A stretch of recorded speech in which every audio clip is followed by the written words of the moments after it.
Scarlett is 12 years old and is trying to understand the world around her. She asks questions about everything, all the time. She also says that she already knows 5 languages. Here's Scarlett, in the garden of a friend's house in London on a sunny summer morning, the kind of mornings that are unusual in England. Scarlett is 12 years old, 13 in November she tells me, and is trying to understand the world around her. She asks questions about everything, all the time. I tell her that I want to ask her a question, and I ask her why she's called Scarlett, and what the name means, and if it comes from anywhere in particular, and she says, "No, it's just a stupid name my parents chose because they liked it. It doesn't mean anything." I wonder if her parents named her after the heroine of a favorite film, perhaps, but then again, I know her dad, and this sounds unlikely. I think they probably chose it just because they liked the sound of it. Scarlett is worried about changing school after the summer.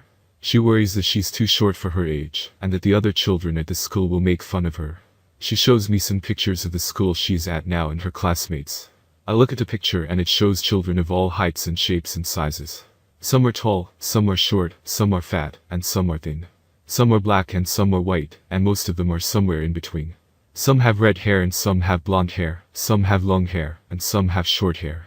I tell her not to worry about the new school, tell her that she'll be okay, and ask her about the new subjects she'll be studying. She tells me that she's worried about learning French, and I tell her not to worry, that it isn't a very difficult language. She tells me that she already knows 5 languages. 5 languages? I shout. That's impossible. How do you already know 5 languages? Because I've got 5 languages in my body, she says. I ask her what she means, and she starts to tell me the story of her family. Some of the story I already know. I've already heard stories about her grandfather. He was from Scotland, he was a sailor, but not a very good sailor, so he only got as far as Portsmouth, a big navy town on the south coast of England, not very far from Scotland at all. When he got to Portsmouth, he stopped there, left the navy and became a boxer. He lost fights and drank a lot. However, he still managed to see the world by meeting a woman who came from Laos. Nobody really knows how this woman had ended up in Portsmouth, but she still lives there, and I tell Scarlett that she should try and find out her grandmother's story. No, she's too old now, says Scarlett, and anyway, she's lived in Portsmouth nearly all her life. Scarlett's grandparents were only together long enough to produce a son, probably one of the only Scottish Laotians in the world. They called him Bill, which is usually short for William, but his name was just Bill. Bill inherited his father's personality and his mother's looks, so the only thing he thought he could do was become a rock star.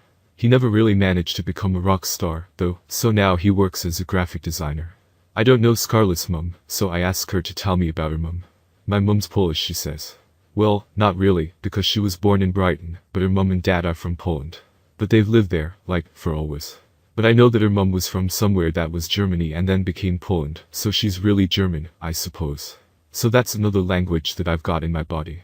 I ask Scarlett if she can actually speak all the languages that she says she has in her body, and she looks at me like I'm stupid. Of course not, she says. But I've still got them in me. We count up her languages. Scottish, Laotian, German, Polish. That's only 4. I tell her. No, there's English too. Of course there is, I say. And then I look at Scottish, Laotian, German, Polish, English Scarlett, with her name that comes from nowhere, and I ask her. And you, Scarlett, where are you from? She thinks for a long time, such a long time that I think perhaps she hasn't heard my question. But then, before I can repeat it, she looks up and at me. I'm from here, she says. I'm from London.